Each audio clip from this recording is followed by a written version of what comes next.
आता आमचे विधान मंडळाचे नेते जे आहेत अजितदादा आहेत, ते स्वतः फोन करून सांगतील त्या प्रत्येकाला की तुम्ही उद्या शपथविधीला या.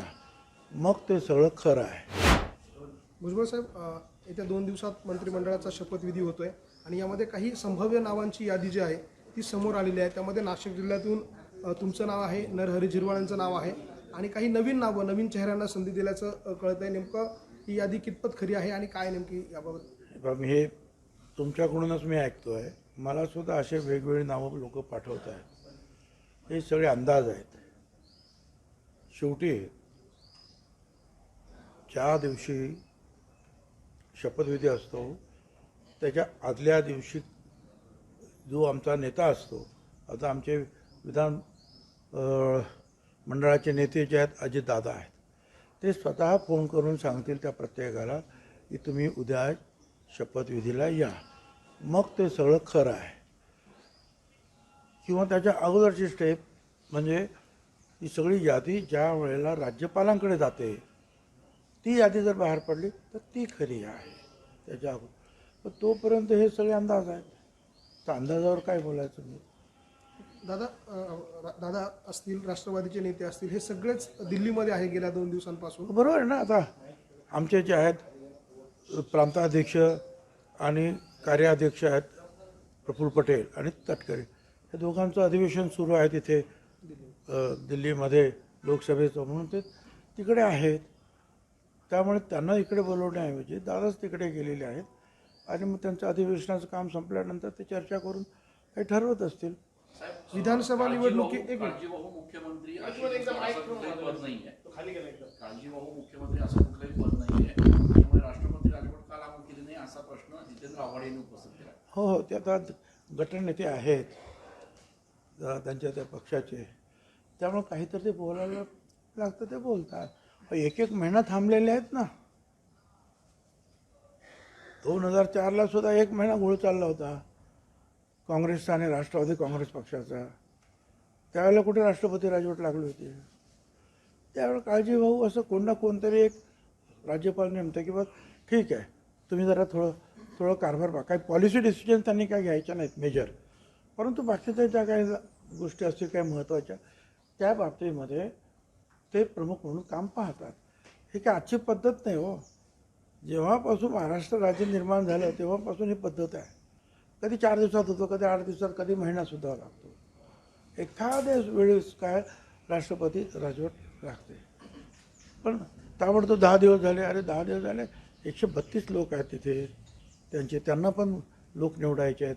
परत 2-3 दिवस देशाचे प्रधानमंत्री आणि गृहमंत्री दोघेजण भुवनेश्वरला होते. दरवर्षी DG आणि होम मिनिस्टर्स जे आहेत राज्यांचे, त्यांची एक कॉन्फरन्स असते 2 दिवसाची. तिकडे ते बिझी होते. त्यांचं परत अधिवेशन तिथे सुरू आहे. ह्या सगळ्याच्या पार्श्वभूमीवर जे आहे त्यांचा मिळालेला वेळ आणि त्यांच्या व्हायची ती चर्चा, यातून सगळं थोडासा वेळ लागतो. त्यामुळे काही अस्वस्थ होण्याचं काही कारण नाही कोणाला. आणि का अडचण निर्माण झाली आहे का? राज्य चालू आहे ना, सुरू आहे ना. सगळे अधिकारी आपलं काम पाहत आहेत, सेक्रेटरी आपलं काम पाहत आहेत, कलेक्टर आपलं काम पाहत आहेत, म्युन्सिपल कमिशनर सगळे काम पाहतात आपापलं काम. अडचण कुठे काय आहे? साहेब, विधानसभा निवडणुकीमध्ये शिंदेंच्या शिवसेनेपेक्षा अजित पवारांच्या राष्ट्रवादीचा स्ट्राईक रेट जो आहे तो जास्त होता आणि यासाठी अजित पवार दिल्लीत आहे आणि जास्त जागा ज्या आहे, जास्त खाते जे आहे ते मागून घेण्याचा त्यांचा प्रयत्न आहे का? याबाबत अशी चर्चा जी आहे ती सुरू आहे. मला काही कल्पना नाही ते काय चर्चा करतात ते, परंतु हे खरं आहे की अजितदादांच्या बरोबर आमच्या आमदारांची जी बैठक झाली त्याच्यामध्ये ज्या वेळेला हिशोब केला गेला त्यावेळेला ठीक आहे, शिंदे गटाने जास्त जागा मिळायला लढवायला त्यांचे जास्त निवडून आले. आमच्या गटाला त्यामानाने फार कमी जागा मिळाल्या, त्यामुळे आमचे निवडून आले. परंतु त्याला स्ट्राईक रेट आपण म्हणतो त्याच्यामध्ये BJP 1 नंबरला आहे आमच्यामध्ये आणि 2 नंबरला अर्थातच अजित पवार गट आहे आणि 3 नंबरला शिंदे साहेबांचा गट आहे. थोडासा फरक आहे 2 नंबर 3 नंबरमध्ये. तर आमच्या म्हणणं असं की मग असं आहे की आमचा पण स्ट्राईक रेट चांगला आहे, तर तुम्ही त्यांच्या एवढीच आम्हाला पण जागा द्या, एवढंच आमचं मागणं आहे. आता शेवटी जे काय आहे ते सगळे नेते आहेत ते बसून ठरवतील. कदाचित सारख्या जागा असतील, कदाचित एखादी जागा कमी जास्त होईल. नवीन चेहरा एक मिनिट, नवीन चेहऱ्यांना यामध्ये काही संधी दिली जाणार आहे का राष्ट्रवादीकडनं? राष्ट्रवादीकडून आता सगळेच पक्ष जे आहेत नेहमीच नवीन चेहऱ्यांना संधी देतात. मंत्रिपदं कमी असतात, लोक जास्त, आणि ह्यावेळेला तर फारच अडचण आहे. नेहमी जे आहेत 160 वगैरे असतात जे सरकारी पक्षाचे लोक, 160 असतात.